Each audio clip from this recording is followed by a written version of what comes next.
तो चलिए दोस्तों, इस वीडियो में हम बात करते हैं व्यंजनों के वर्गीकरण में। व्यंजनों के वर्गीकरण को जानने से पहले आपको जीव की पोजीशन होती है विभिन्न प्रकार से, वो किस प्रकार से होती है, ठीक। तो इसके लिए एक डायग्राम के थ्रू हम इसको समझने की कोशिश करेंगे ताकि आपको अच्छे से समझ में आ जाए कि एक्चुअल में किस प्रकार से जो हमारी जीवा है वो मुंह के विभिन्न भागों में टकराती है, ठीक। ये डायग्राम बहुत अच्छा तो नहीं है, पर समझने के लिए एक अच्छा डायग्राम हो सकता है, ठीक। तो ये है आपका मुंह है, ठीक। जो सबसे नीचे वाला भाग होता है, इसको ये हो गया आपका गला, ठीक। गला से थोड़ा ऊपर जाएंगे, ये वाला भाग ऊपर की तरफ, ये वाला इसको बोलते हैं कंठ। कंठ के बाद थोड़ा और आगे आएंगे आप तो इस वाले भाग को बोलते हैं आप मुर्दा, मुर्दा, ठीक। और ये वाला भाग हो गया आपका दांत, यहाँ पे होगी दांत, ठीक, दांत। और कंठ के बाद वाला भाग, ठीक, और कंठ से थोड़ा और पीछे जाएंगे यहाँ पे तो इसको बोलते हैं तालु, तालु, ठीक। तो जीवा, जब ये आपकी जीवा है, जीवा जब विभिन्न प्रकार से टकराएगी, कभी कंठ से टकराएगी, कभी तालु से टकराएगी, कभी आपकी मुर्दा से टकराएगी, कभी दांतों से टकराएगी, और ये हो गया ओष्ठ, ठीक, ओष्ठ, ओष्ठ। तो कभी ओष्ठ से टकराएगी। तो इस आधार पे इन जो व्यंजन है उनका उच्चारण होता है, ठीक। तो हम देखेंगे कि व्यंजनों का वर्गीकरण में सबसे पहले हम देखते हैं कि उच्चारण के आधार पर व्यंजनों का वर्गीकरण किस प्रकार से किया जाता है, ठीक। तो चलिए जान लेते हैं एक बार, उच्चारण के आधार पर व्यंजनों का वर्गीकरण के बारे में जान लेते हैं। उच्चारण के आधार पर तो अभी हमने बात की कि उच्चारण जब हम करेंगे व्यंजनों का तो हमारी जो जीवा होगी वो विभिन्न प्रकार से टकराएगी आपकी मुंह में, और उसके आधार पे सबसे पहले वो टकराएगी कंठ पे, उसके बाद वो जीवा टकराएगी तालु पे, तालु के बाद मुर्दा पे टकराएगी, मुर्दा, मुर्दा, और मुर्दा के बाद दंत पे टकराएगी, दंत, और दांत के बाद टकराएगी आपके ओष्ठ पे, ठीक। कंठ पे टकराने वाले जो वर्ण व्यंजन होते हैं, कंठ से टकरा के उच्चारित होने वाले जो व्यंजन हैं वो है आपके क, ख, ग, घ, ठीक। उसी प्रकार से अगर बात करेंगे तालु से टकरा के जो व्यंजन उच्चारित होते हैं वो है आपके पास च, छ, ज, झ, य, ठीक।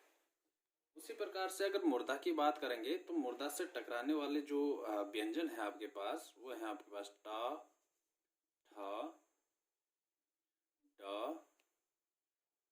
ढ और ळ, और इसके साथ एक मूर्धन्य सकार भी आता है, जो स होता है मूर्धन्य सकार, इसको बोलते हैं मूर्धन्य सकार, ठीक है। ये भी इसमें उच्चारित होता है, ठीक, मुर्दा से। उसके बाद दंत से टकरा के उच्चारित होने वाले व्यंजन है आपके पास त, थ, द, ध, न और स, दंत सकार, इसको बोलते हैं दंत सकार, ठीक। उसके बाद जो ओठ की बात करेंगे हम, ओठ से उच्चारित होने वाले जो व्यंजन हैं वो है आपके पास प, फ, ब, भ और भ, ठीक। इस प्रकार से ये आपके उच्चारण के आधार पर व्यंजनों का वर्गीकरण हो जाता है, ठीक।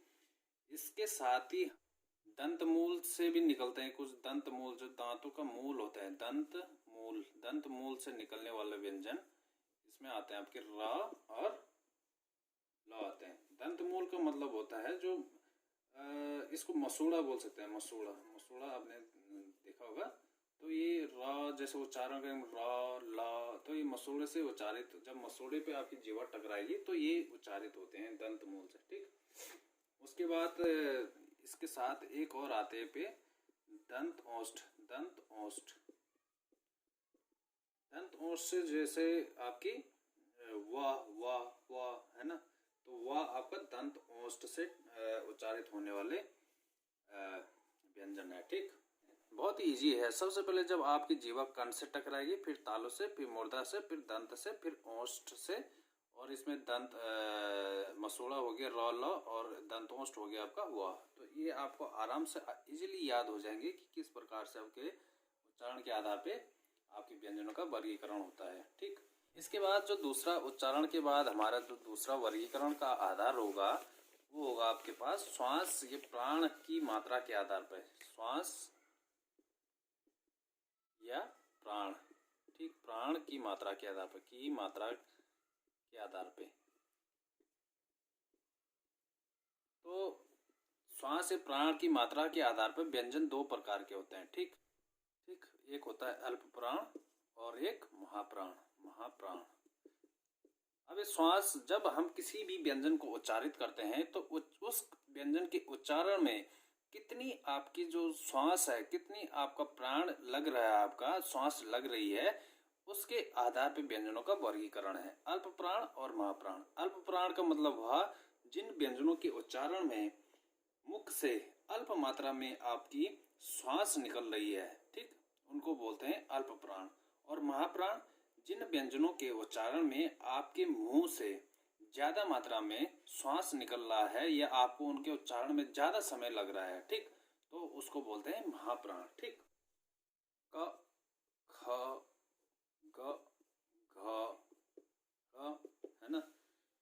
तो इस अल्प प्राण और महाप्राण को समझने के लिए आपको एक फॉर्मूला याद रखना है कि 1, 3 और 5, 1, 3, 5 हमेशा अल्प प्राण होते हैं। ठीक, जो आपकी किसी भी वर्ग का पहला, तीसरा और पांचवा वर्ण है वो अल्प प्राण होते हैं उस सभी वर्गों में। ठीक है, जैसे क वर्ग हो गया, च वर्ग हो गया, त वर्ग हो गया, है ना। तो सब में आपका 1, 3, 5 आपका क्या होगा, अल्प प्राण होगा। जैसे इसमें करेंगे च,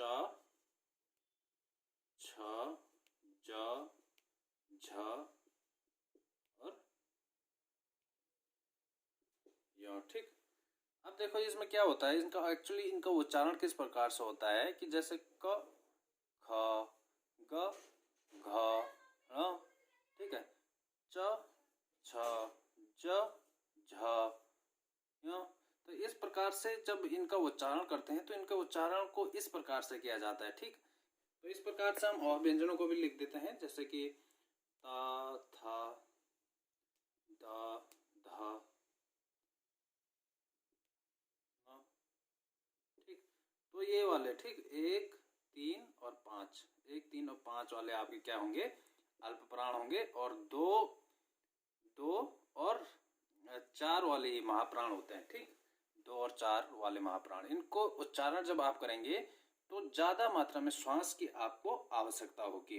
या आप कह सकते हैं जिसमें एक हकार जैसी ध्वनि होती है उसको महाप्राण कहेंगे, और जिसमें हकार जैसी ध्वनि नहीं होगी उसको बोल देंगे अल्प प्राण कहते हैं। जैसे क, ख, तो हकार जैसी ध्वनि आ रही है, ज्यादा श्वास की मात्रा आपको यहाँ पे देनी पड़ रही है, तो इसको बोलते हैं आपका महाप्राण कहते हैं। ठीक है, उसके बाद जैसे त के बाद प, फ, ब, भ, म।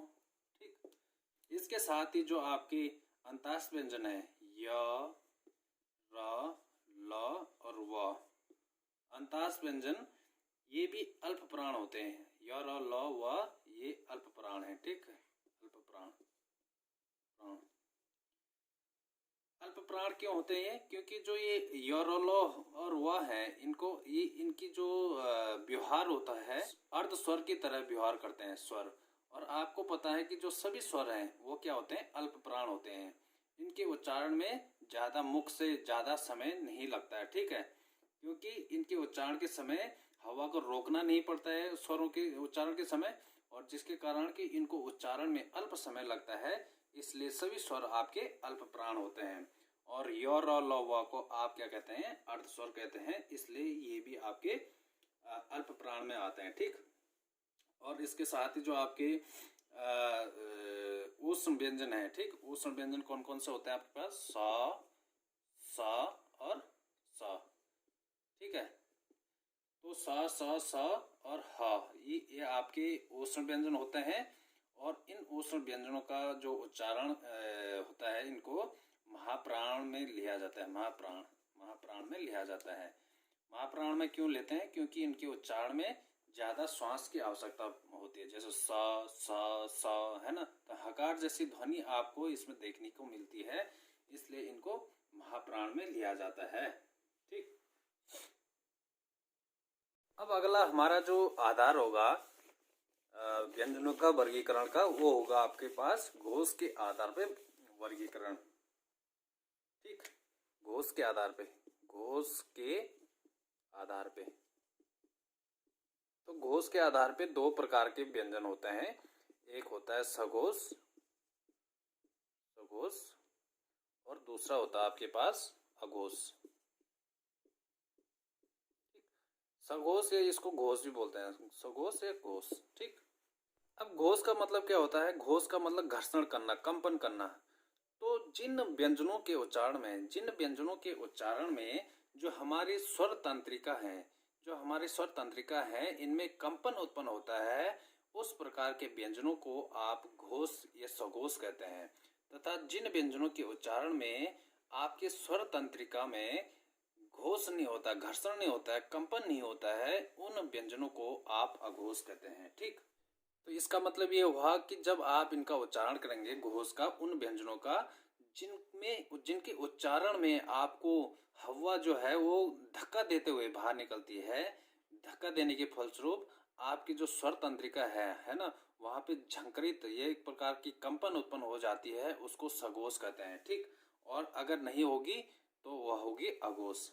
अब इनके लिए भी एक फॉर्मूला होता है कि इनको जो आपके वर्ग हैं, आपके व्यंजनों के वर्ग हैं, 3, 4 और 5 वाले व्यंजन, तीसरा, चौथा और पांचवा व्यंजन आपका हमेशा क्या होता है? ये घोष होता है, घोष।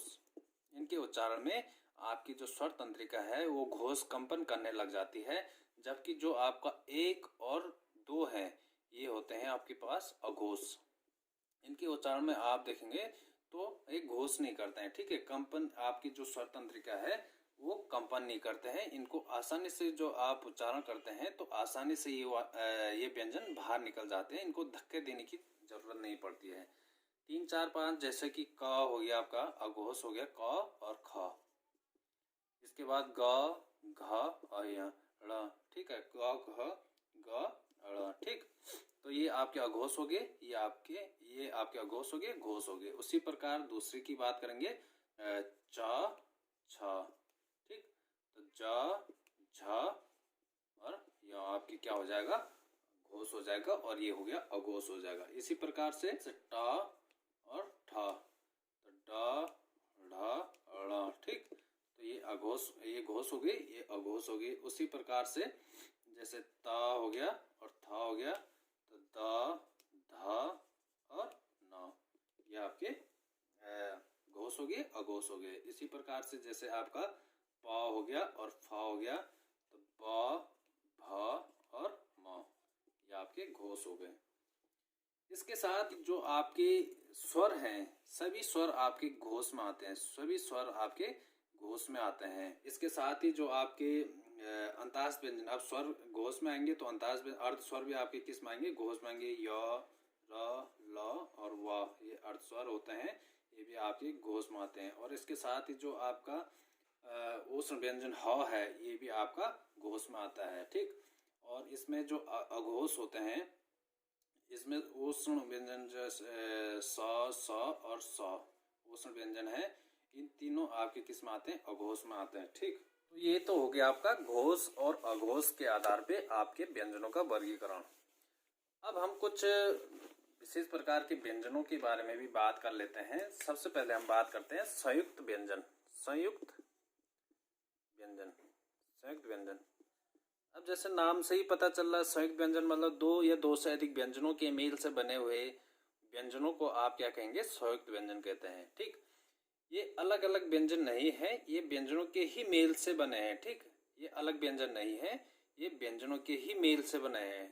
देखो अगर आपने अक्ष, त्र और ज्ञ और श्र, तो जो संयुक्त व्यंजनों की संख्या है आपकी वर्णमाला में वो आपकी 4 है। ठीक, कभी कभी जो आपका श्र है इसको बोलते हैं मिश्रित, मिश्र व्यंजन भी बोलते हैं, मिश्र व्यंजन। ठीक, इनका किन किन क्वेश्चन आता है कि जो संयुक्त व्यंजन है अक्ष, त्र, ज्ञ और स है, ये किन किन व्यंजनों के मेल से बने हैं। तो ये जो अक्षा होता है ये क प्लस स प्लस प्लस अ, ठीक, इनसे मिलकर बना है। उसी प्रकार से जो त्र है त प्लस र प्लस अ, ठीक। उसके बाद उसी प्रकार से जो ज्ञ होता है ज प्लस य प्लस अ, ठीक। स्र किससे बना होगा स प्लस र प्लस अ, ठीक। तो इस प्रकार कभी कभी आपको इस प्रकार से भी दे देता है क्वेश्चन में क प्लस स, इसमें इसने स पूरा ले लिया है और इसमें इसने स को स्वर रहित करके ले रखा है, ठीक। और इसमें इसने पूरा ले रखा है, तो ये भी सही है और ये भी सही है।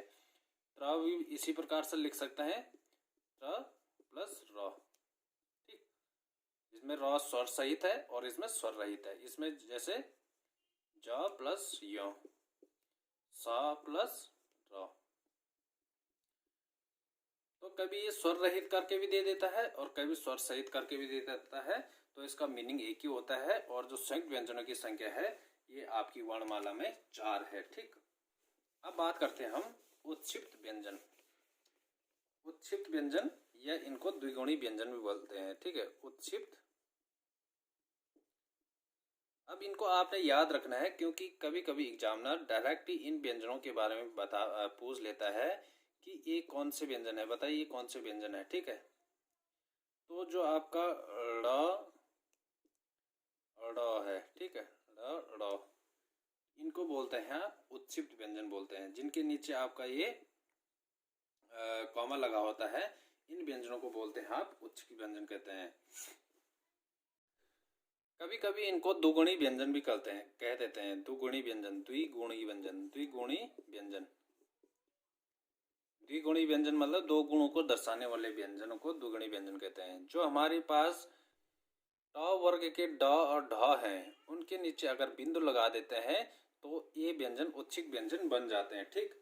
उत्क्षिप्त व्यंजनों से जो स्थान होता है इनका, कभी भी जो कोई भी शब्द होता है उन शब्दों का जो प्रारंभ में इन उत्क्षिप्त व्यंजनों का प्रयोग नहीं किया जाता है। इनका प्रयोग या तो मध्य में होगा या अंत में होगा। जैसे आपको पहचानना है, जैसे सड़क, सड़क, तो सड़क बीच में इसका प्रयोग हो रखा है, तो इसका मतलब ये कौन सा है, उत्क्षिप्त व्यंजन है। जैसे आप ढोलक पढ़ते हैं, ढोलक, ढोलक, तो ये ढोलक बिना बिंदु वाला ढोलक है, ठीक।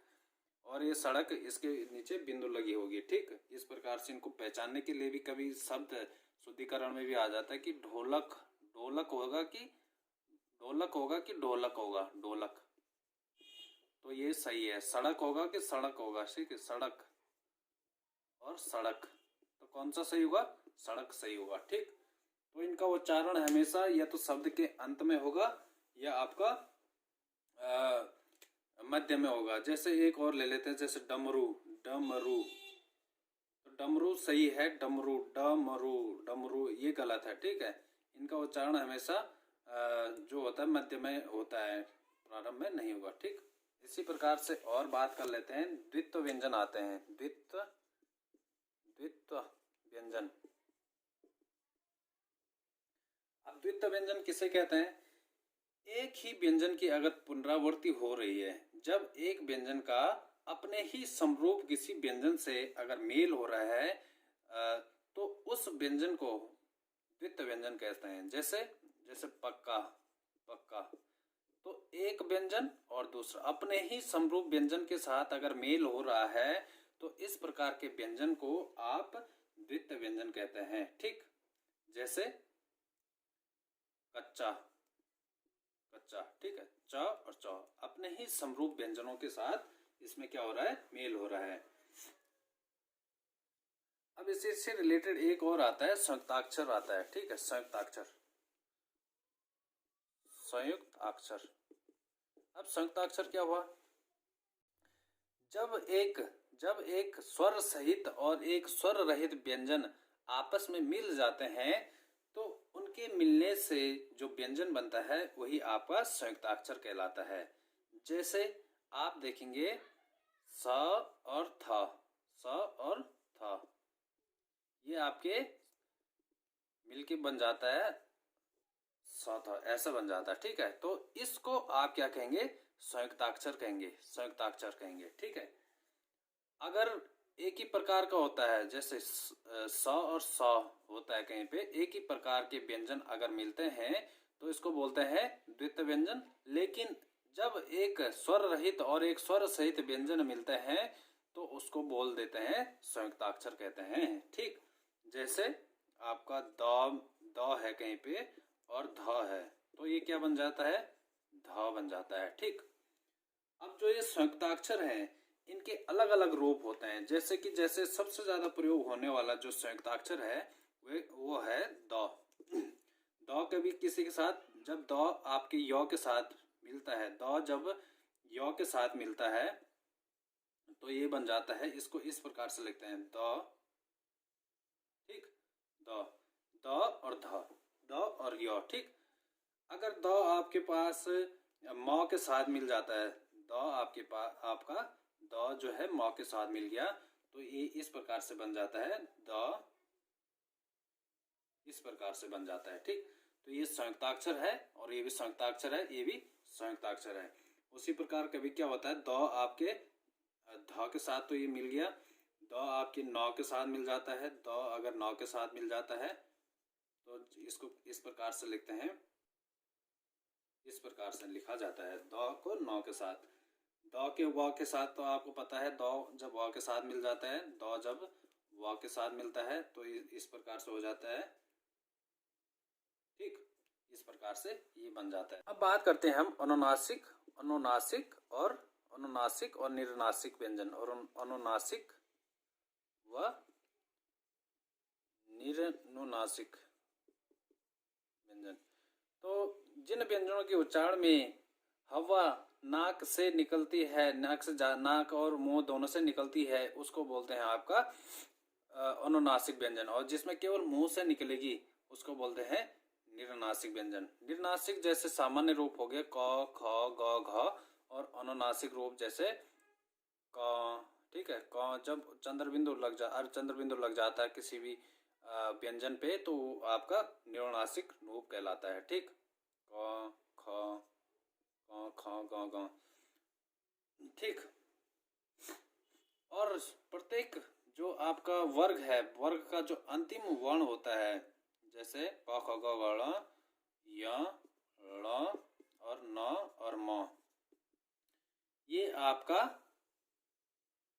अनुनासिक होते हैं। ठीक है, अनुनासिक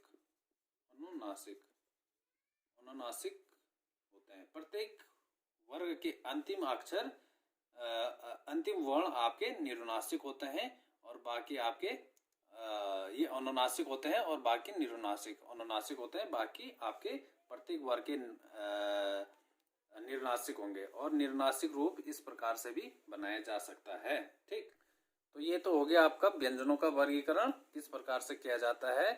इस प्रकार से आपका याद रखने के लिए भी आप सबसे पहले कि जीवा कहाँ कहाँ टकरा रही है उसके आधार पे जो आपके वर्ग हैं उनको शॉर्टलिस्ट करते जाएंगे तो आपको जो वर्गीकरण है वो आसानी से समझ में आ जाएगा। ठीक है, इसके बाद हम करेंगे शब्द विचार के बारे में, शब्द विचार। तो तब तक आप क्या करेंगे कि आप रिवीजन करते रहे और किसी प्रकार का डाउट होता है तो आप कमेंट बॉक्स में जरूर कमेंट करें ताकि उस डाउट को क्लियर किया जा सके। और हमारी जो वीडियोज हैं इनको लाइक, सब्सक्राइब और शेयर जरूर करें, अपने दोस्तों तक शेयर करना जरूर ना भूलें। ठीक है, तब तक आप रिवीजन करते रहें।